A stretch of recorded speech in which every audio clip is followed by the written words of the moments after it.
আজকের এই ভিডিওতে আমরা এসআরএম বা স্ট্যাটিক র্যামের ইন্টারনাল মেকানিজম ধাপে ধাপে বুঝব। চলুন প্রথমে দেখি আজ আমরা কি কি বিষয়ে আলোচনা করতে চলেছি। এসআরএম কি এবং কেন একে স্ট্যাটিক বলা হয়। নেক্সট আমরা যেটি জানবো সেটি হচ্ছে ইন্টারনাল অর্গানাইজেশন অফ এসআরএম, অর্থাৎ এসআরএমের মধ্যে তার যে গঠন, মেমোরি অ্যারে, রো এবং কলামের অর্গানাইজেশন এবং অ্যাড্রেস ডিকোডারের মাধ্যমে কিভাবে এসএম এর সেলগুলিকে নির্বাচন করা হয় সেইটার ইন্টারনাল স্ট্রাকচার জানবো। নেক্সট যে বিষয়টি জানবো, এসএম এর সেলের প্রতিটা সেলের গঠন, অর্থাৎ প্রতিটা সেলের ভেতরে যে 6টি ট্রানজিস্টার থাকে সেটা কিভাবে অর্গানাইজ থাকে এবং ওই ট্রানজিস্টারগুলি যে একটা ল্যাচ তৈরি করে সেই ল্যাচটা কিভাবে কাজ করে তার সম্বন্ধে জানবো। নেক্সট, প্রত্যেকটা সেলকে নির্বাচন করতে হলে যে দুটি লাইনের প্রয়োজন, অর্থাৎ রো সিলেকশন এবং কলাম সিলেকশনের জন্য যে দুটো লাইনের প্রয়োজন সেই দুটো লাইনের সম্বন্ধে ডিটেলস জানবো। অর্থাৎ যখন রো নির্বাচন করছি ওয়ার্ড লাইন, আর যখন কলাম নির্বাচন করছি বিট লাইন। এবং রো ও কলাম নির্বাচন করার পরে পার্টিকুলার যে সেলটি আমরা সিলেকশন করলাম সেই সেলের ওপর বেস করে কিভাবে রিড অপারেশন এবং রাইট অপারেশন করা যায় তার সম্বন্ধে একটি ডিটেলস ভিডিও এখানে প্রোভাইড করা হলো। প্রথমে যে বিষয়টি আসি সেটি হলো হোয়াট ইজ এসর্যাম। প্রথমেই বলি এসর্যামের পুরো নাম হলো স্ট্যাটিক র্যান্ডম অ্যাক্সেস মেমোরি। তাহলে এসর্যামকে স্ট্যাটিক কেন বলা হয়? কারণ স্ট্যাটিক কথার মানে হচ্ছে গিয়ে তথ্য ততক্ষণ পর্যন্ত এই এসর্যামের ভেতরে সঞ্চিত হয়ে থাকে যতক্ষণ পাওয়ার সাপ্লাই অন থাকে। কিন্তু এ বিষয়ে মনে রাখতে হবে এসর্যামের ন্যাচারাল বিহেভিয়ার হচ্ছে এটি ভোলাটাইল, অর্থাৎ পাওয়ার যদি অফ হয়ে যায় তাহলে সঞ্চিত তথ্যও কিন্তু ডিলিট হয়ে যাবে। আর এই স্ট্যাটিক হওয়ার প্রধান কারণ হচ্ছে এসর্যামের মধ্যে 6টি ট্রানজিস্টার থাকে। এই 6টি ট্রানজিস্টারের মাধ্যমেই এসর্যাম তথ্যকে সঞ্চিত করে রাখতে পারে, যার ফলে এসর্যামের ক্ষেত্রে কোনো রিফ্রেশের প্রয়োজন হয় না, কারণ এখানে কোনো ক্যাপাসিটার ব্যবহার করা হয় না। আর এই 6টি ট্রানজিস্টার ব্যবহার করে বলেই এসর্যামকে 6টি এসর্যাম বলা হয়। এবং এই 6টি ট্রানজিস্টার একসঙ্গে একটি বায়োস্টেবল হিসাবে কাজ করে। সেই বায়োস্টেবল ফ্লিপফ্লপটি তথ্য সঞ্চয় করে রাখতে পারে, হয় সেটি এক তথ্য সঞ্চয় করে অথবা শূন্য সঞ্চয় করে রাখতে পারে, অর্থাৎ একটি সেল 1 বিট ইনফরমেশন স্টোর করতে পারে।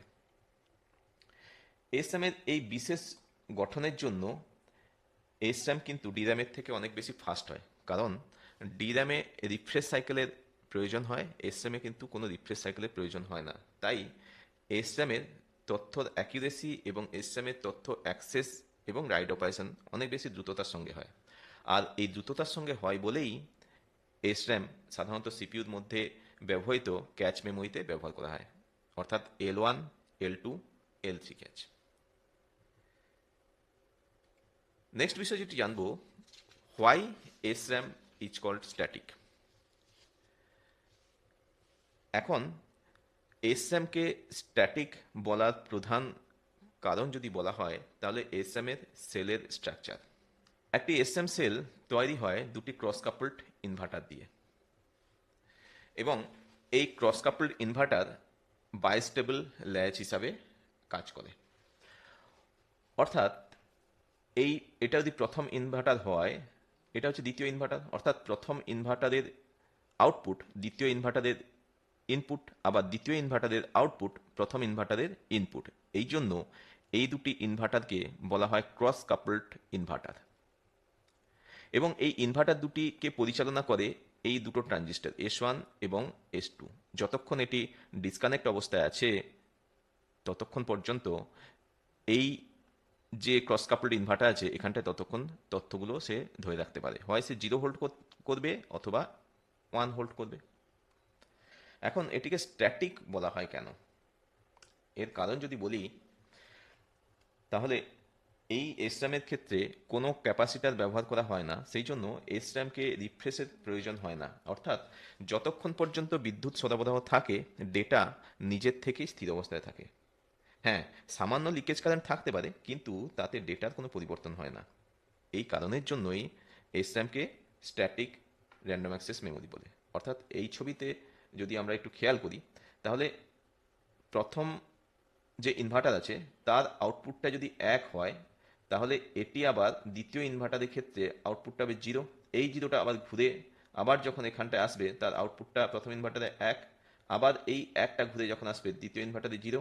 এই 1 এবং 0 এটা কিন্তু সঞ্চিত থাকবে, এবং প্রথম ইনভার্টারের যে ভ্যালু, সেই ভ্যালুটাকে ধরেই কাজ করাবে। অর্থাৎ কিউ এবং কিউর ভ্যালুটা ধরেই কাজ করা হবে। অর্থাৎ এই সেলটি 1 তথ্য সঞ্চয় করেছে, যার ক্ষেত্রে প্রথম ইনভার্টার 1 তথ্য রাখবে, দ্বিতীয় ইনভার্টার 0 তথ্য রাখবে। তাহলে সংক্ষেপে যদি আমি বলি, এসএম একটি বায়োস্টেবল ল্যাচ ব্যবহার করে ডেটা সংরক্ষণ করে এবং বিদ্যুৎ চালু থাকলে রিফ্রেশ ছাড়াই তথ্যকে ধরে রাখতে পারে। Next, internal organization of SM. আমরা বাইরে ঘুরতে গেছি, বেড়াতে গিয়ে হোটেলে থেকেছি। তাহলে হোটেলের একটা বিল্ডিংয়ে নিশ্চয়ই একটা রুম থাকে না, অনেকগুলি রুম থাকে। তাহলে হোটেলের স্ট্রাকচার অনুসারে এসএমের স্ট্রাকচারটি ব্যাখ্যা করার চেষ্টা করছি। এইভাবে একটি হোটেল আছে।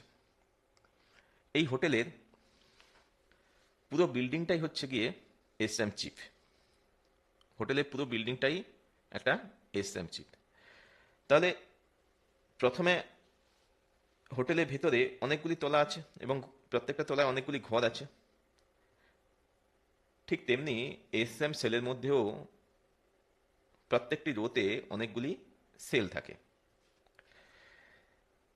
এখন হোটেলের প্রতিটি তলায় যদি আমি একটা রো ধরি, হোটেলের যে প্রতিটি তলা আছে সেটা যদি একটা রো ধরি, অর্থাৎ এটি একটি তলা, এটি একটি তলা, এটি একটি তলা, তাহলে first floor, second floor, third floor, fourth floor, first floor, second floor, third floor, fourth floor, অর্থাৎ 4 তলা বিল্ডিং, গ্রাউন্ড ফ্লোর নিয়ে 5 তলা।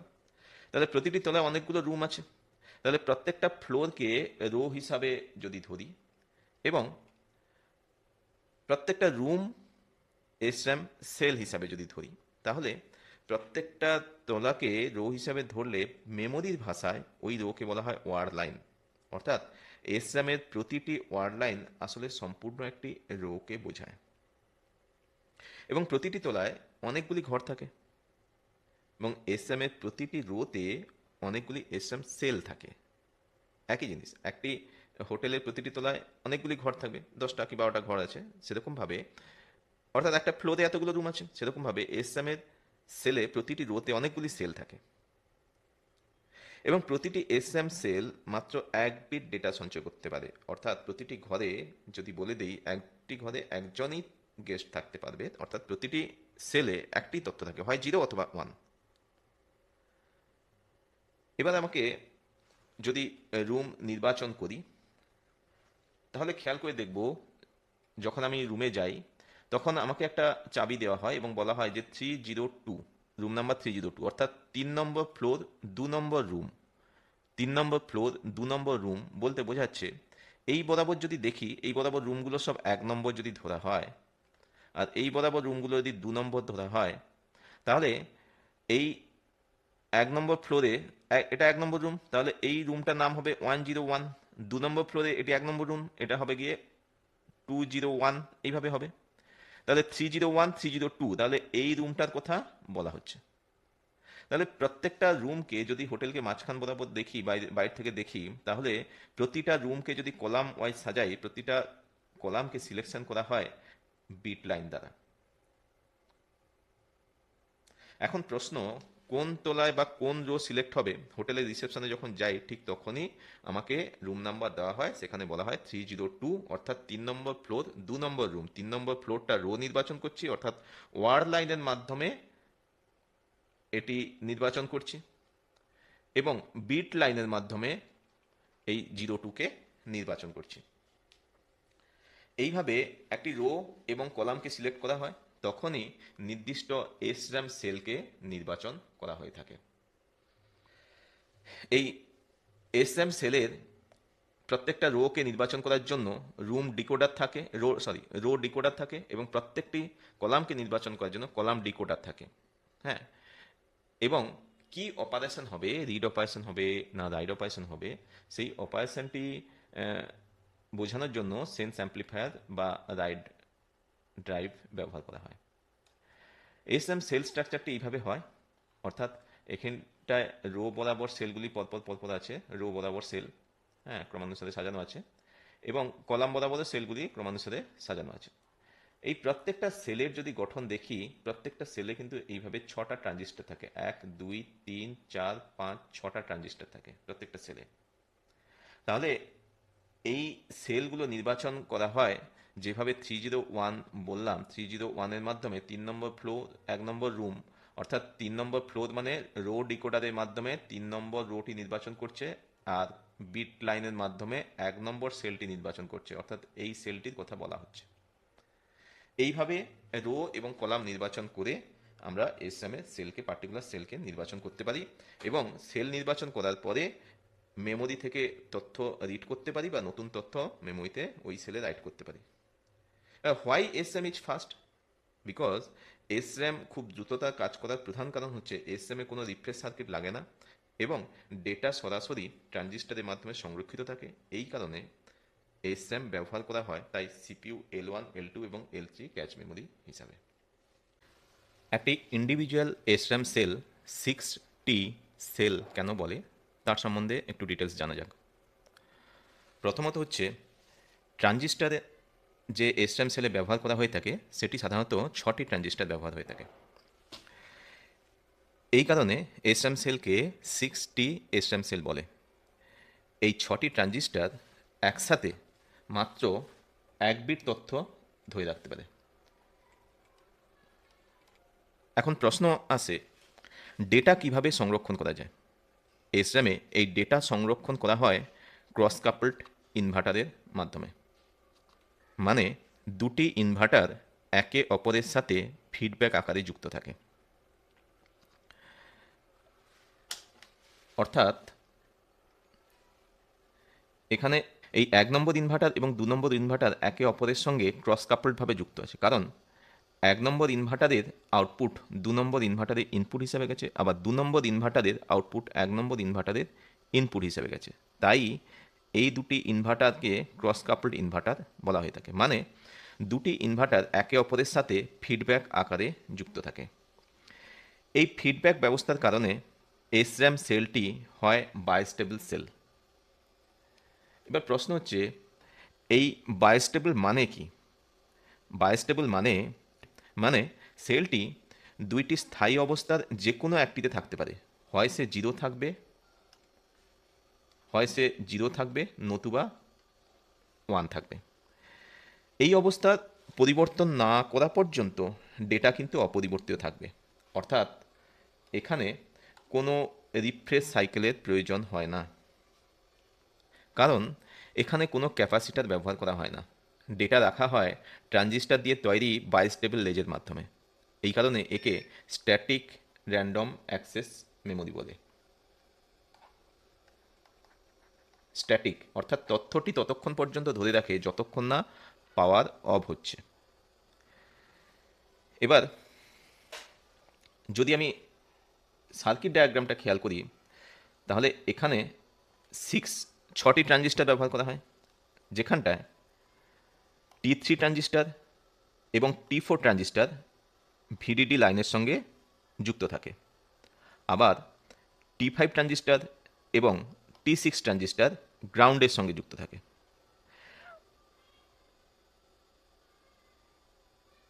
এই 4টে ট্রানজিস্টার মিলেই ক্রস কাপলড ইনভার্টারের কাজ করে থাকে।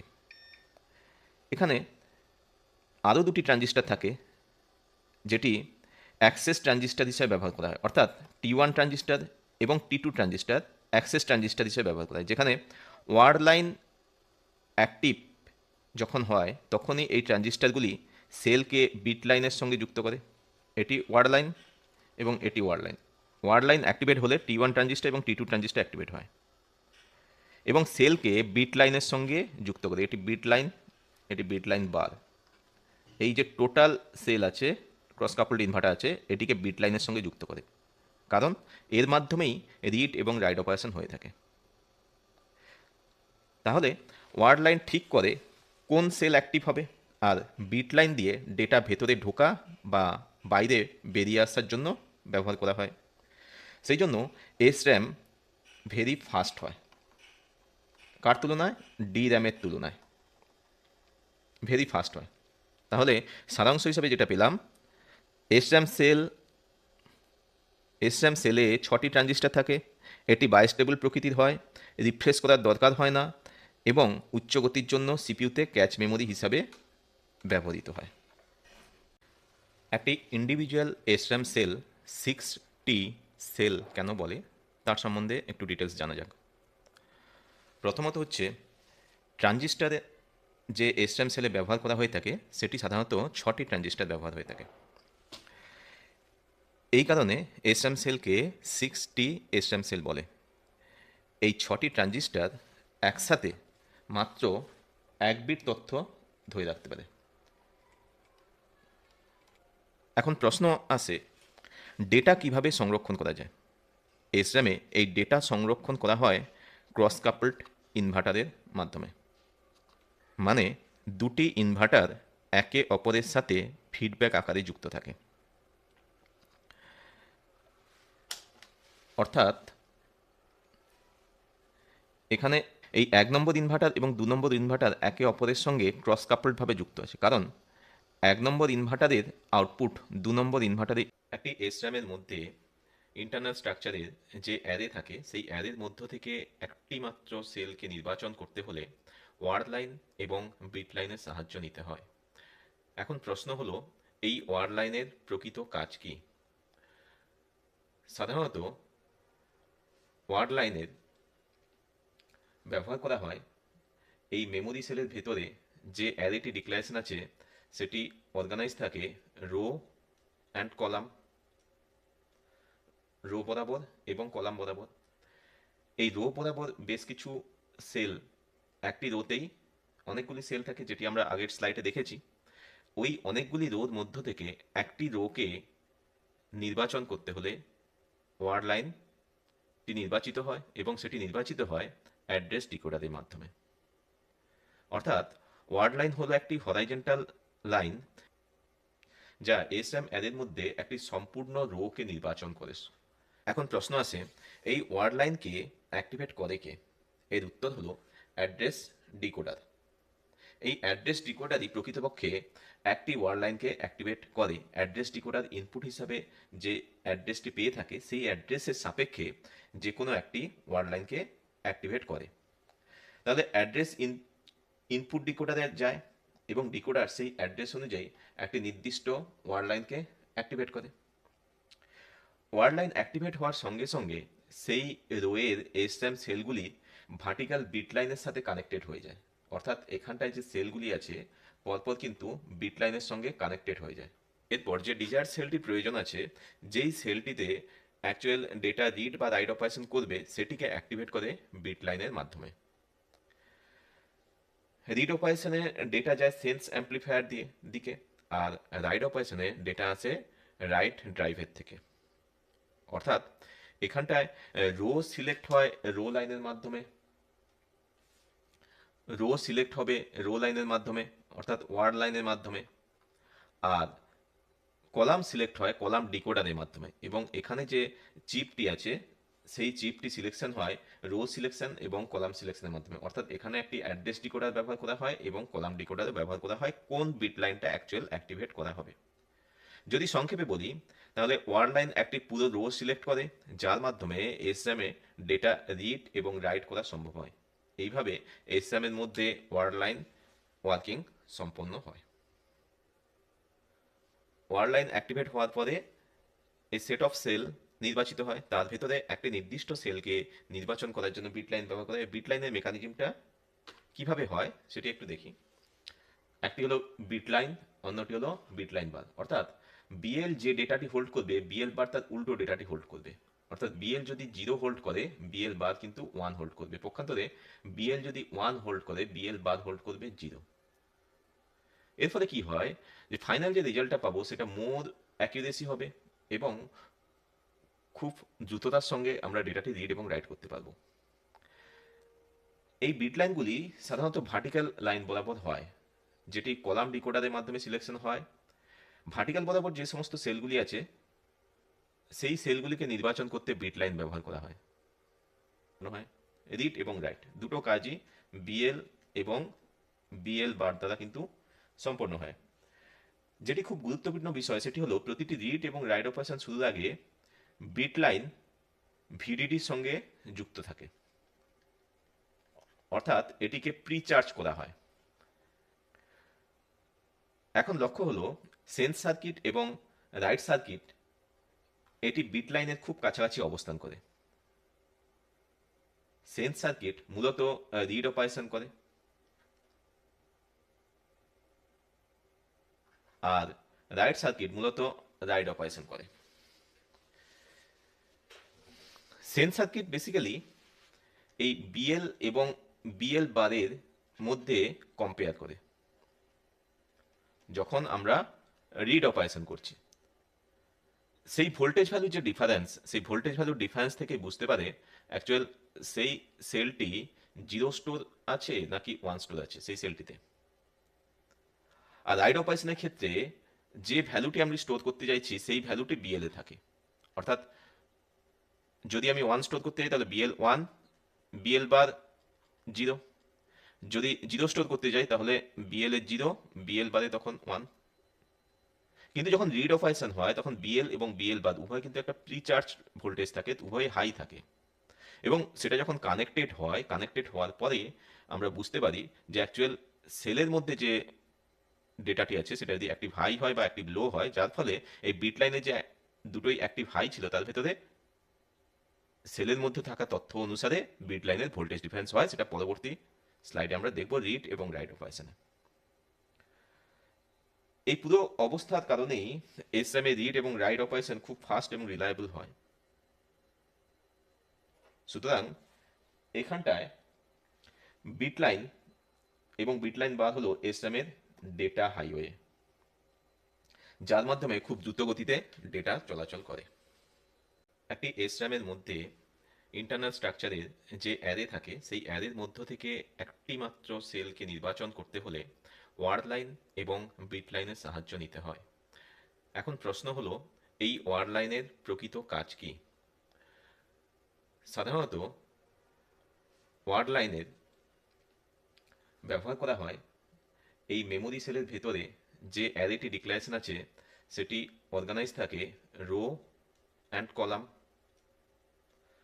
রো বরাবর এবং কলাম বরাবর। এই রো বরাবর বেশ কিছু সেল, একটি রোতেই অনেকগুলি সেল থাকে যেটি আমরা আগের স্লাইডে দেখেছি। ওই অনেকগুলি রোর মধ্য থেকে একটি রোকে নির্বাচন করতে হলে ওয়ার্ড লাইনটি নির্বাচিত হয় এবং সেটি নির্বাচিত হয় অ্যাড্রেস ডিকোডারের মাধ্যমে। অর্থাৎ ওয়ার্ড লাইন হলো একটি হরাইজন্টাল লাইন যা এসএম অ্যারের মধ্যে একটি সম্পূর্ণ রোকে নির্বাচন করে। এখন প্রশ্ন আছে এই ওয়ার্ড লাইনকে অ্যাক্টিভেট করে কে? এর উত্তর হলো অ্যাড্রেস ডিকোডার। এই অ্যাড্রেস ডিকোডারই প্রকৃতপক্ষে একটি ওয়ার্ড লাইনকে অ্যাক্টিভেট করে। অ্যাড্রেস ডিকোডার ইনপুট হিসাবে যে অ্যাড্রেসটি পেয়ে থাকে সেই অ্যাড্রেসের সাপেক্ষে যে কোনো একটি ওয়ার্ড লাইনকে অ্যাক্টিভেট করে। তাহলে অ্যাড্রেস ইনপুট ডিকোডারে যায় এবং ডিকোডার সেই অ্যাড্রেস ওয়ার্ড লাইন এবং বিট লাইনের মাধ্যমে এসরামের মধ্যে থাকা সেলগুলির মধ্যে একটি সেলকে নির্বাচন করা হয় রিড এবং রাইট অপারেশন করার জন্য। এই রিড অপারেশনটি কিভাবে হয় তা আমরা ধাপে ধাপে ব্যাখ্যা করব। একটি সেলের মধ্যে তার যদি ইন্টারনাল স্ট্রাকচার দেখি তাহলে তার ভেতর 6টি ট্রানজিস্টর থাকে, T1 থেকে T6। ওর ভেতরে T3, T4, T5, T6 একে অপরের ক্রস কাপল ট্রানজিস্টর হয়, যেটি প্রকৃত তথ্যকে ধরে রাখে, সেটি 1 বিট তথ্য 1 অথবা 0। যখন এই সেলটি এক তথ্যকে ধরে রাখে তখন T3 ট্রানজিস্টার ভ্যালু 1 হবে, T6 ট্রানজিস্টার ভ্যালু 0 হবে। তাহলে প্রথমে যখন রিড অপারেশন করব, রিড অপারেশনের প্রথম ফেজ হচ্ছে গিয়ে প্রিচার্জ ফেজ। প্রিচার্জ ফেজে বিট লাইন দুটি অর্থাৎ বিট লাইন এবং বিট লাইন বার সেটিকে ভিডিডির মাধ্যমে প্রিচার্জ করাতে হয়, অর্থাৎ অ্যাক্টিভ হাই হয়। দুটো ভোল্টেজ ভ্যালু কিন্তু এক্ষেত্রে একই। যখন বিএল এবং বিএল বার প্রিচার্জ করা হচ্ছে ভিডিডির মাধ্যমে, সেক্ষেত্রে বি সমান বি বার হয়, দুটোই অ্যাক্টিভ হাই আছে। নেক্সট, প্রিচার্জ হয়ে যাওয়ার পরে অ্যাড্রেস ডিকোডারের মাধ্যমে পার্টিকুলার ওয়ার্ড লাইনকে অ্যাক্টিভেট করা হয় এবং ওই ওয়ার্ড লাইনে যুক্ত প্রত্যেকটি সেলের প্রত্যেকটি ট্রানজিস্টার অ্যাক্টিভেট হয়। এক্ষেত্রে T1 ট্রানজিস্টার অ্যাক্টিভেট হবে এবং T2 ট্রানজিস্টারও অ্যাক্টিভেট হবে। এই ট্রানজিস্টার দুটি অ্যাক্টিভেট হওয়ার ফলে ওয়ার্ড লাইন হাই হওয়ার সঙ্গে সঙ্গে বিট লাইনের সঙ্গে প্রকৃত সেলটি যুক্ত হয়। এখন লক্ষ্য হলো এই সেলের মধ্যে যদি এক সংরক্ষিত থাকে, অর্থাৎ T3 ট্রানজিস্টার 1 ভোল্ট যদি করে, তাহলে এই ভিসিসি কারেন্টটি বিট লাইনের পর্যন্ত যাবে T3 এবং T1 ট্রানজিস্টারের থ্রু দিয়ে, অর্থাৎ bit line as it is high ছিল, হাই থাকবে। পক্ষান্তরে T6 ট্রানজিস্টার 0 ভোল্ট করবে এবং এটি গ্রাউন্ডের সঙ্গে যুক্ত আছে। যখনই গ্রাউন্ডের সঙ্গে যুক্ত আছে, এক্ষেত্রে এই বিট লাইনের যে অ্যাক্টিভ হাই লাইন, সেখান থেকে কারেন্ট ড্রপ করবে গ্রাউন্ডের দিকে, কারেন্ট ড্রপ করবে, কিছুটা ভোল্টেজ কমে যাবে, গ্রাউন্ডের দিকে চলে যাবে। এই ভোল্টেজ পার্থক্য খুবই ছোট হলেও এক্ষেত্রে কিন্তু কিছুটা ভোল্টেজ লিকেজ হয়ে যাচ্ছে, কারণ এই ভোল্টেজটি গ্রাউন্ডের দিকে চলে যাচ্ছে, বিএল বারের ভোল্টেজটি।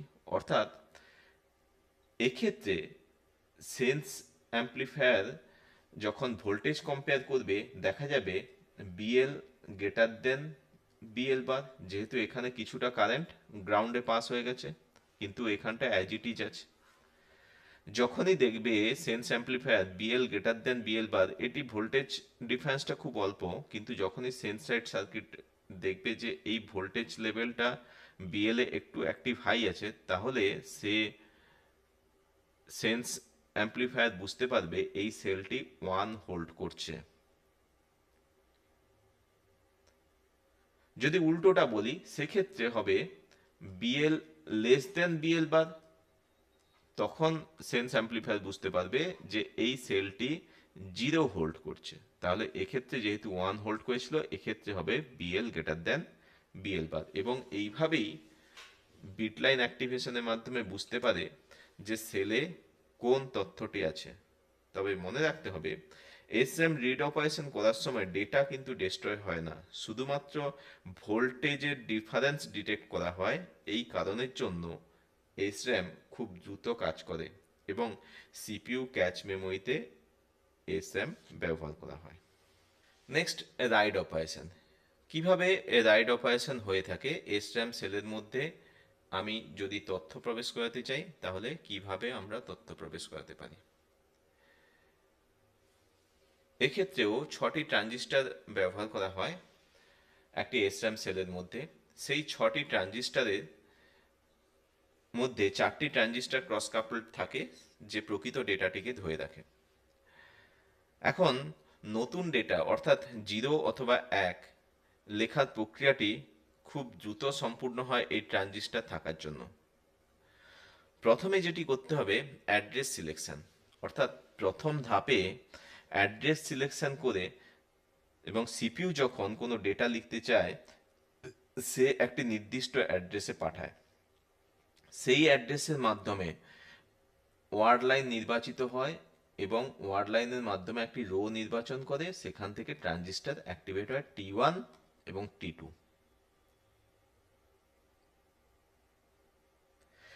এই ট্রানজিস্টার যখন অ্যাক্টিভেট হয়, তখনই রাইট এনাবল সিগন্যালটি সক্রিয় হয় এবং রাইট এনাবল সিগন্যালের মাধ্যমে এসআরএমকে জানানো হয় এখন রিড নয়, রাইট অপারেশন করতে হবে।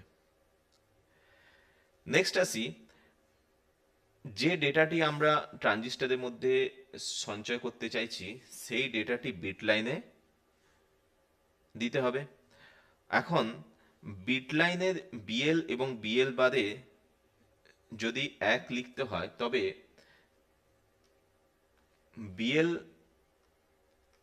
তখন 1 হবে এবং বিএল বার এক্ষেত্রে 0 হবে যদি 1 ডেটা সঞ্চয় করতে চাই। বিএল থেকে ডেটা T1 ট্রানজিস্টারে থ্রু দিয়ে পাস করে, যেহেতু T1টা অ্যাক্টিভেট আছে, সিগন্যালটি আসবে T6 ট্রানজিস্টার এবং T4 ট্রানজিস্টার। যেহেতু এটি T6 ট্রানজিস্টারে অ্যাক্টিভ হাই থাকে, তাই T6 ট্রানজিস্টারটি অ্যাক্টিভেট হবে এবং এখানে যেহেতু উল্টোটা আছে, তাই এখানটায় 0 প্রবেশ করবে, এটা ইনঅ্যাক্টিভ, T4টি ইনঅ্যাক্টিভ থাকবে। তাহলে যখন T6 ট্রানজিস্টার অ্যাক্টিভ হচ্ছে, সেক্ষেত্রে গ্রাউন্ড লেভেলের যে ভোল্টেজ আছে অর্থাৎ 0, সেই গ্রাউন্ড লেভেলের ভোল্টেজটা তখন পাস করবে, 0 ভোল্টেজ পাস করবে through line to T5 and T3। সেক্ষেত্রে T5 তথ্য নেবে 0, অর্থাৎ T5 তখন অ্যাক্টিভেট হবে না, এবং T3 ভ্যালু নিবে গিয়ে 1, যেহেতু ইনভার্টার হয়ে ঢুকছে, তাই T3 ট্রানজিস্টারটি অ্যাক্টিভেট হবে। এবং যখন T3 ট্রানজিস্টার অ্যাক্টিভেট হচ্ছে, তখন ভিসিসি লাইনটি, অর্থাৎ অ্যাক্টিভ হাই ভিসিসি লাইনটি অ্যাক্টিভ হবে এবং T3 ট্রানজিস্টারের ভ্যালুটি সে ধরে রাখবে 1। ঠিক আবার সেই 1 ভ্যালু ঘুরে যাবে, ভ্যালু 1 ঘুরে যাবে, আবার সেই T6 ট্রানজিস্টার, T6 তো অলরেডি অ্যাক্টিভ আছে, আবার সে অ্যাক্টিভই থাকবে, এটি ইনঅ্যাক্টিভ আছে, ইনঅ্যাক্টিভ থাকবে। গ্রাউন্ড লেভেল থেকে ভোল্টেজটি তখন আবার পাস করে T5 T3 তে যাবে, T5 অ্যাক্টিভেট হবে না কারণ 0 পাস করছে, T3 অ্যাক্টিভেট হবে, যেহেতু 1 পাস করছে T3 অ্যাক্টিভেট হবে, আবার ভিসিসি লাইন এইভাবে রাউন্ড হতে থাকবে যতক্ষণ না নতুন কোনো ডেটা এসে এটিকে ওভাররাইট করে। এবং তারপরে এই ডেটাটাকে সংরক্ষিত করার জন্য ওয়ার্ড লাইনকে ডিঅ্যাক্টিভেট করা হয়।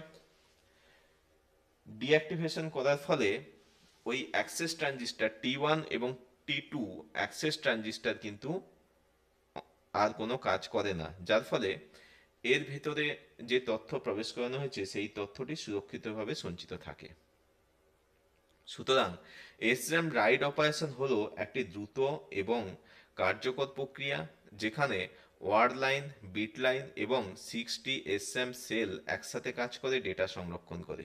এসআরএম সাধারণত কোথায় কোথায় ব্যবহার করা হয়, তার ব্যবহারের দিক যদি আমি ব্যাখ্যা করি, তবে এসআরএম যেসব জায়গায় হাই স্পিড খুব মেমোরির প্রয়োজন আছে, সেই সব জায়গায় এসআরএম সাধারণত ব্যবহার করি।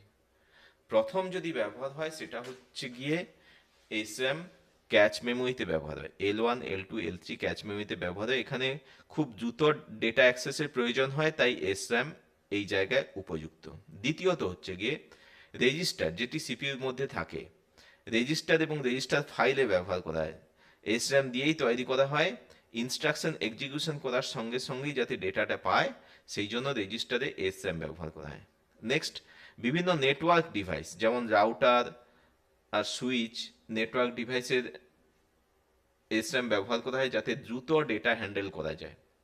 বিভিন্ন এমবেডেড সিস্টেম, মাইক্রো কন্ট্রোলার, আধুনিক দিনে এমবেডেড সিস্টেমে বহুল প্রচলিত আছে এবং হাই স্পিড অপারেশন করার জন্য এসআরএম ব্যবহার করা হয়। হাই স্পিড বাফার এবং ফিফো টেকনোলজির ক্ষেত্রে এসআরএম খুব কার্যকর। আর রিয়েল টাইম সিস্টেমেও কিন্তু এসআরএম ব্যবহার করা হয়। সব হাই স্পিড এবং ক্রিটিক্যাল অ্যাপ্লিকেশন করার জন্য এসআরএম খুব গুরুত্বপূর্ণ। তো বন্ধুরা, আজকের ভিডিওতে আমরা এসআরএম সম্পর্কে বিস্তারিত জানলাম। এসআরএম কি, কেন একে স্ট্যাটিক বলা হয়, এসআরএম সেলের স্ট্রাকচার কি আছে, কেন এসআরএম এত দ্রুত গতিতে কাজ করে।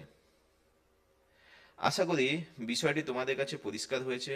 ভিডিওটি ভালো লেগে থাকলে লাইক দিও, বন্ধুদের সঙ্গে শেয়ার করো এবং নতুন নতুন কম্পিউটার আর্কিটেকচার সম্পর্কে ভিডিও পেতে হলে চ্যানেলটি অবশ্যই সাবস্ক্রাইব করতে ভুলবে না। ধন্যবাদ।